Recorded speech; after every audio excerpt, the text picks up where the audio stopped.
Hey guys, before the video starts, I would like to say that I'm still learning how to adjust the volumes for both the microphone and desktop. So I apologize if the video isn't to your liking, and I will fix it in the future sooner or later.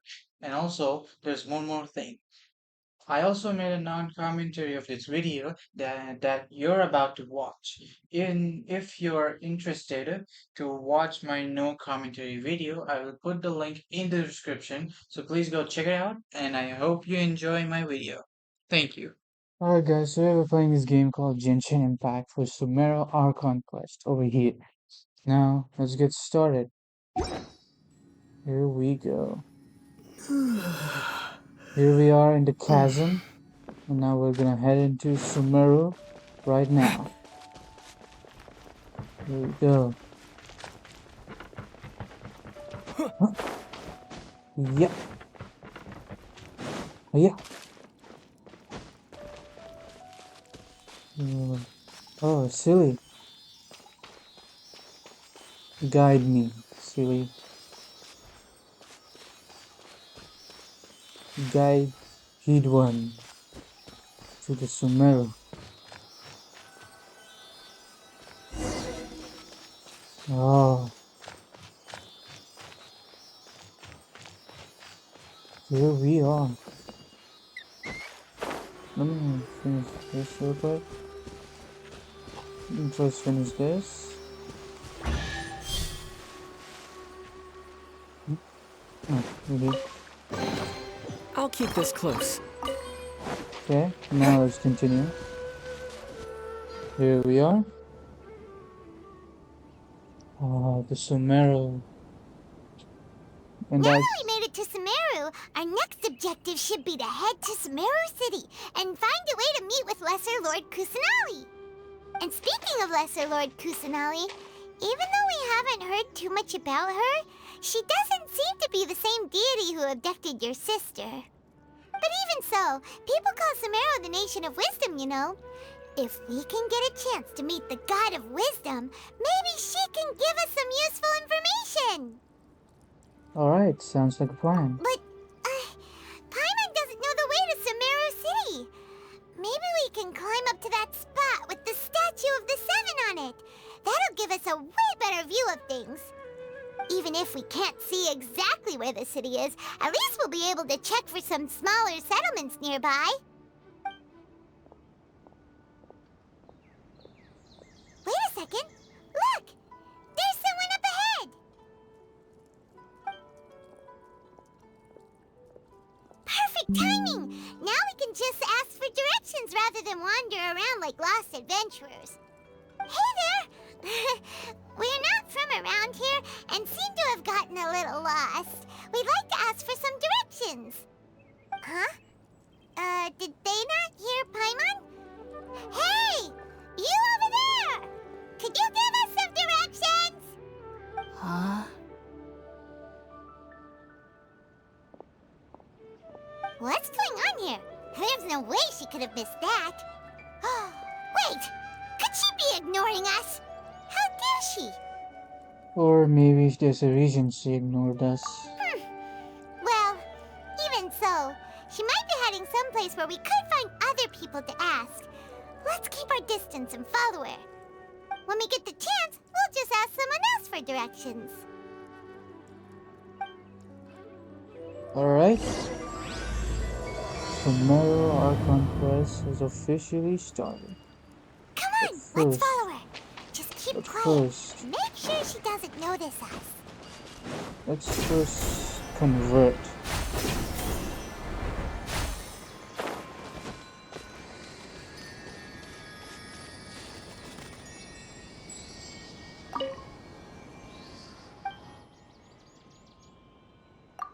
Angel. There we go. Alright. Now we can go. Here we go. My Sumeru team, of course.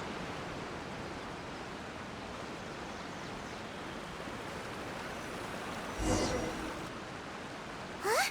She just walked near that small waterfall and then suddenly vanished. Let's go take a closer look.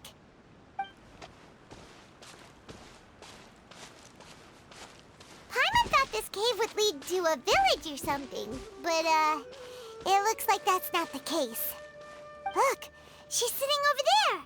Wait, she couldn't possibly be living here, could she?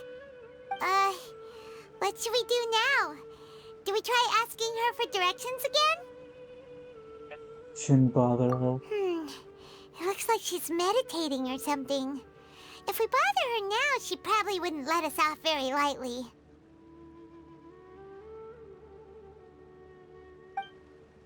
Oh! What a lovely smell! It's coming from that sensor over there. This is definitely not your typical place to call home, but at least it smells nice. Maybe living here wouldn't be too bad after all. Uh-oh. What's up? Huh? What's the matter? You don't look too good. Something's not right. What? Is the smell making you feel sick? Strange. Paimon doesn't feel anything. I've got to get out of here. I think I'm gonna pass out? What? What's happening? Why did I pass out? Traveler? This is no time for a nap. Oh, come on. Okay.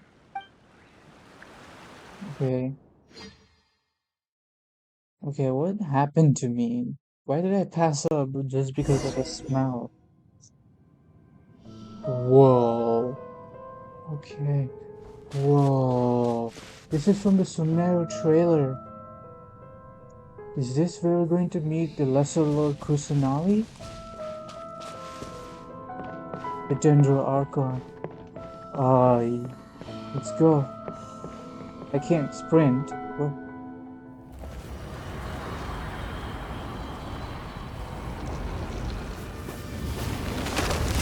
Oh, it broke. Nice. Speedrun can handle anything. Speedrun/ether, I'd say.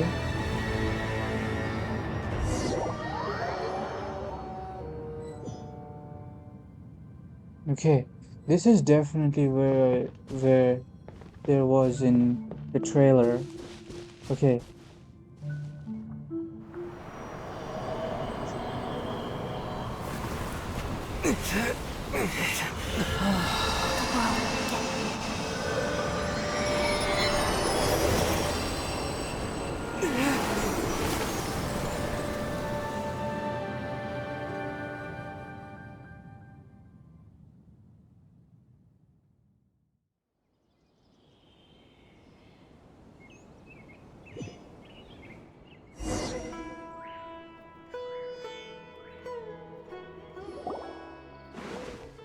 Are you sure it's not serious? The Traveler's been out for a long time now. Yes, you can relax. Believe me, Master is extremely knowledgeable. If he says that he's going to be alright, then there's absolutely nothing to worry about. Oh, are you awake now? Oh, thank goodness! Traveler, you're finally awake! Where am I? Well, we're at... Good question. Where are we? Paimon was in such a panic when you passed out that she even forgot to ask what place this is. This is Gandharvaville. It was originally built by scholars from Sumeru as a place to rest in the rainforest. Now it's mainly used by the forest rangers as a base of operations. My name is Kale. I'm a trainee forest ranger. My master and I found you passed out during our patrol, so we brought you here. Well, thank you for the help, Crowley. Oh, no thanks are necessary. I didn't do anything really. By the way, how are you feeling now? Any discomfort? No, I seem to be fine, except... Oh, that's Master's herbal medicine you're tasting. He gave you some while you were unconscious. Before I forget, Master mentioned you should take more medicine once you wake up.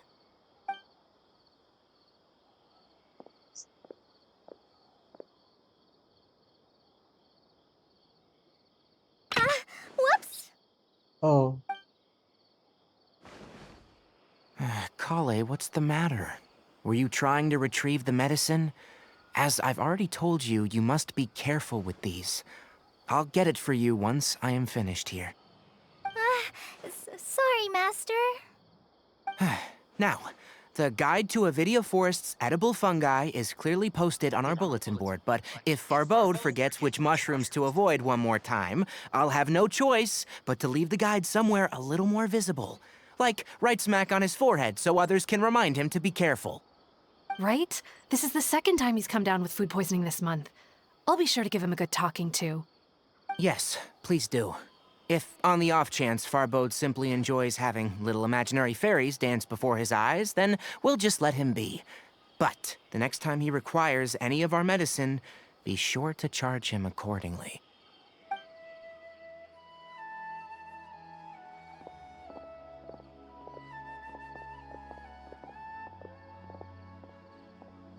So, how are you doing? Feeling better? Oh, this is my master, Forest Watcher Tainari. He is chief officer over all the rangers here in Gandharvaville. I already informed Paimon about the reason you fell unconscious earlier. But now that you're awake, let me explain it for you as well. It is common practice for Sumeru scholars of certain darshans to dedicate themselves to training in meditation in isolated areas, particularly the nearby forests. While meditating, they use a certain incense known as Spirit Borneal to help calm their minds as they enter a state of deep rumination. In hopes of asking directions, you two followed a scholar named Hypatia into her cave. The incense you smelled inside was the Spirit Borneal I just mentioned. That incense typically has no effect on most people, but for a very select few, it can have profound effects on one's cognition, as you experienced firsthand. Does that make sense? Yes, that all makes sense. Yep, that most definitely. Okay. So I passed out because of that smell. Very good. Now, answer me this. Did you feel anything after passing out? Say, any out-of-body experiences, or did you see anything while unconscious?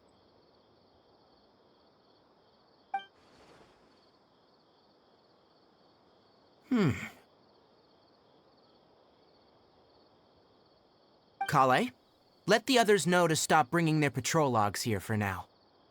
Huh? Why? Because these two will be staying here for the next few days. They can have my room, and I'll bunk with Amir. Now get a move on, and be sure to do as I've said. Yes, Master Tainari.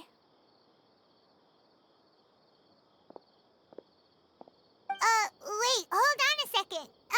Can you tell us what's going on? Sure, let me fill you in. I originally planned to send you on your way once you finished your medicine. However, it appears now that you should stay a while longer in Gandharvaville for further observation while you recuperate. Further observation? Yeah, but we need to get to the Sumeru city. No need to be hasty. As long as you have the capacity to judge between right and wrong, I promise that you'll understand the gravity of the situation once I explain everything to you. Based on what you saw after smelling the incense and losing consciousness, we can conclude that you experienced a powerful hallucination, which suggests your mental state is not in the best of shape. If you're skeptical, have a whiff of this. Well, Oh, are you okay? You're experiencing a similar sensation as when you passed out, aren't you? So even though your condition is stable as of now, if I were to haphazardly let you leave, it's highly likely that you'd suddenly pass out again somewhere else. The rainforest is home to many fierce animals and hazardous areas. If something were to happen to you again, I'm afraid you might not be so lucky. For now, I suggest you continue taking your medicine each day and avoid wandering off on your own, at least until you stop having adverse reactions to this kind of smell. Okay? alright, fine. Good. Now, continue resting while I fire up another bowl of medicine for you. Seriously? We just arrived in Sumeru and we're already having problems left and right! Paimon knows we're set on meeting Lesser Lord Kusanali as soon as possible, but You really don't look too good. It'd probably be best to let you recover first. Hey! Are you even listening to Paimon? Paimon's over here worrying about you, you know. I feel it's a little weird. What's weird? You mean how you're feeling now? I don't think what I saw were hallucinations. You mean the vision of tree roots and red skies you saw? But if those weren't hallucinations, what could they be? I'm not sure.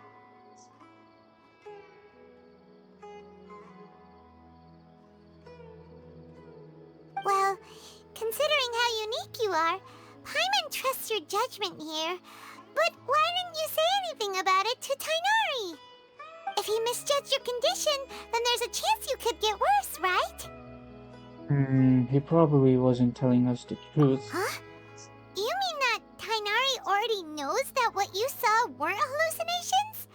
But if that's the case, why would he try to hide that from us? Exactly. We need to get to the bottom of this. Oh, Paimon gets it now. That explains why you were so quiet earlier. Well, that settles it then. We'll stay here to rest up and figure out what's going on with your hallucinations.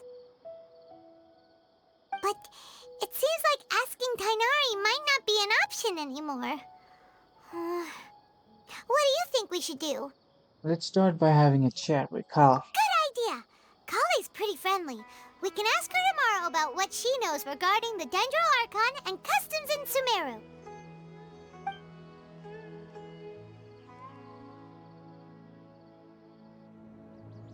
Rise and shine! Come on, it's time to go find Kale! Okay. Oh.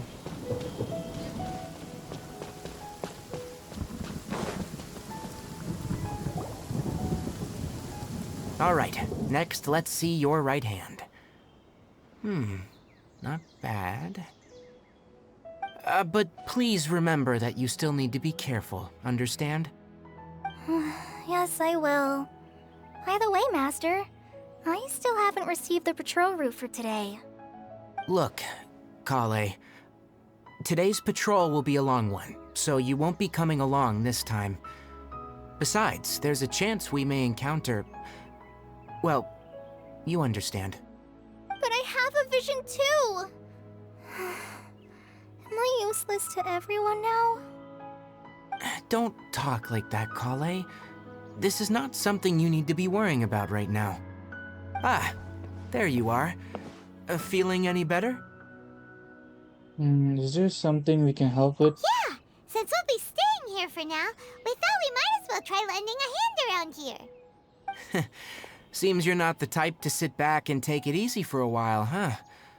In that case, perhaps Kale could take you two for a patrol south of Gandharvaville for the day. And if you're feeling up to it, you can be responsible for cleaning the statue of the Seven. Sure, why Tainari, not? we're ready to head out. Got it! I'll be right there! All right, we'll be heading into the forest now. I'll leave any further details to Kale. Yes, you can count on me. So, Kale, what exactly are we going to be doing today? Tainari mentioned cleaning the statue just now, but, that doesn't really sound like the job for a ranger. Well, a forest ranger's responsibilities can be pretty diverse.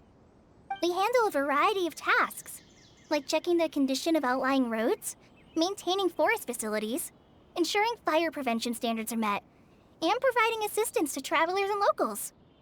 As for Master, well, he has to handle more dangerous areas of the rainforest. Today we can perform routine checks on the pathway lamps as we make our way to the Statue of the Seven. Alright. Paimon, traveler, this way! You Okay. can leave the task of checking the lamps to me. In the meantime, you two can keep an eye out for anything unusual. Alright. Here we go. Nothing wrong with these two lamps. Let's move to the next ones. Okay. Go. This lamp seems to be getting a little wobbly. Let me make a note of it. This Sumeru. No problems What? with this lamp. Good. Okay. Go to the statue of the 7. Okay. The statue of the 7 is up on top of that large rock formation. You must have seen it when you came down this road before. Yep, I It's have. pretty high up there, isn't it? Don't worry. If you're afraid you can't make it up there, I'm sure Master wouldn't mind if you don't clean the statue. No need to worry. I'm a terrific climber. Oh? I guess I'll leave it up to you then. There's not much footing once you reach the statue, so be careful up there. Paimon will fly up with you and help you with those hard-to-reach areas. By the way, Kale, do you know anything about the Dendro Archon? You know, what's she like? That depends. Are you referring to Greater Lord Rukkhadevata or Lesser Lord Kusanali? What? Greater Lord Rukkhadevata? Oh, is that the name of the former Dendro Archon? Uh-huh. Greater Lord Rukkhadevata was Sumeru's first Dendro Archon. She created the rainforest as well as the wall of Samiel around the desert. Her works provided a means of peaceful living for everyone. To the people of Sumeru, she's not only a symbol of wisdom, but also of power and kindness. Unfortunately, she disappeared in a great calamity that occurred a few hundred years ago. Yeah, sounds exactly like what happened to Raiden Makoto. According to what Master has told me, the sages later found the newly born Dendro Archon and whisked her back to Sumeru. To celebrate the reinstatement of their lost deity, the sages dubbed her Lesser Lord Kusanali and let her reside in the sanctuary of Siristana. Uh-huh. Then what happened? Well, Yeah. and then... I'm not too sure what happened, to be honest. Huh? You're not too sure? But aren't you from Sumeru? Yeah, I'm from Sumeru. But... Maybe it's difficult to discuss this topic with strangers. If that's the case, then don't worry, we understand. No, it's not that. I'm not trying to hide something from you. Besides, I don't consider you two strangers. Because you two know Amber, right? Yeah, we do. Of Wait. course. Amber? You mean... Yeah. Amber, Outrider of the Knights of Favonius, yes. That's her. I once lived in Mondstadt for a while, and she helped me a lot during that time. You could even say that she helped me become a new person. There's no one like Amber. She lives life to the fullest while always adhering to her strong sense of justice. She's ready to answer the call for action at any moment, but is also very understanding of others. She's like the spark that lights the fire in everyone's heart around her. If you ask me, she's a prime example of a true outrider. She's the first person anyone coming to Mondstadt will meet. You can't help but be enthralled by her charm and enthusiasm, causing you to fall in love with the lands of Mondstadt and... And? Sorry. Wow, we've never seen this kind side of you, Kale. Paimon thought the work of Outriders was a little different from what you just described, but one thing's for sure, you really like Amber. Yep, that's obvious. Sorry. I was rambling on just now. It must have sounded kind of weird. It's alright, Kale. Knowing that you're a friend of Amber somehow makes Paimon suddenly feel a lot closer to you. So, how do you know that we've met Amber? Yeah. Well, after I returned to Sumeru, Amber and I have stayed in touch by writing each other letters. In one letter, she mentioned that Mondstadt was attacked by a fearsome dragon, but the city was saved by a mysterious blonde traveler and their floating companion. I knew you two were the ones she mentioned in the letter the moment I saw you. But, considering everything you've been through that day, I thought it'd be inappropriate to bring it up. Yeah, you're So right. that's how you knew. Yep, so please know that you two have my complete trust. Really. I wish I could tell you more about the Dendro Archon, but I have been away from Sumeru for some time, and I haven't read any books. Sorry. It's That's alright. okay. You've already helped Yeah. us a lot. We had never even heard of Greater Lord Rukkhadevata or the Sanctuary of Surasthana until you mentioned them. Oh, I'm happy that was helpful. There is one thing I want to ask, though. Why do you two want to know about the Ginger Archon? Yep. So that's why you're here. Thank you for telling me your story. Don't mention it. We are friends after all, right? Paimon's right. We're friends. Alright, we have a statue to clean. You both have my thanks. While you two are up there cleaning, I'll go ahead and inspect the forest canopy. Let's meet back here shortly. Alright? That's a really good conversation with Kali. Anything else? I'm not a very good climber, so I'll just let you handle the statue. I'll go check the facilities up ahead. By the way, once we're done with our work here, would you like to chat some more? Okay. Okay, so good. Yeah.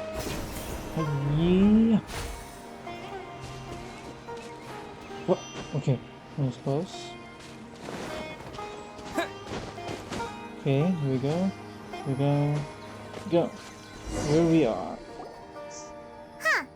Now that Paimon looks at it, the deity that's carved on the statue is kinda small.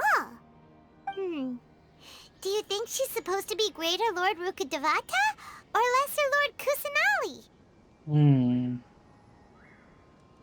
I feel like it might be. You might be right. The statue does look kinda old. Well, anyway, we'll have to figure that out later. Let's get started on cleaning the statue. Paimon will fly up and take care of the top, and you clean everything below. Alright. We have cleaned the statue. Nice work. That's one clean statue. Let's head down and meet up with Kale. Here we are. Kali, I'm gonna come meet you now.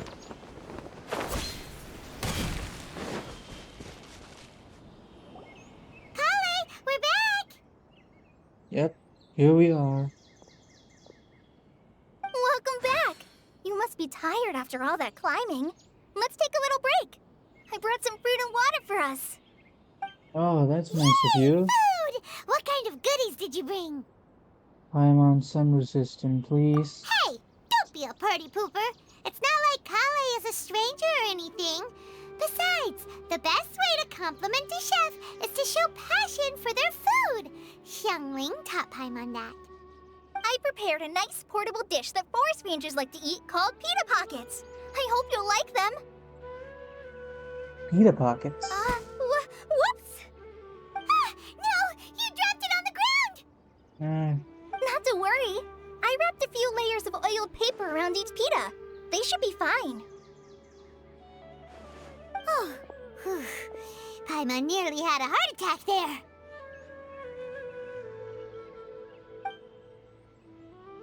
You enjoy the pitas together with Those pitas Kali. are amazing! You're quite the cook, Kale. Thank goodness you wrapped them in paper.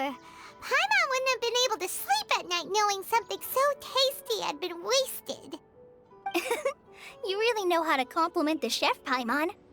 Since you liked it so much, I'll be sure to give you a copy of the recipe sometime. I'll even include all my personal cooking pointers, so you'll be making your own pita pockets in no time. Yay! Thanks, Kale! It's hard to believe someone as diligent as you could have clumsy moments too. Oh, I guess it happens from time to time. So, Kale, don't you think that Tainari's a little too strict with you? He won't let you touch anything without his permission. Paimon knocks stuff over all the time flying around the Traveler, but he's never said anything. Everyone has their clumsy moments. No, you've got the wrong idea about Master.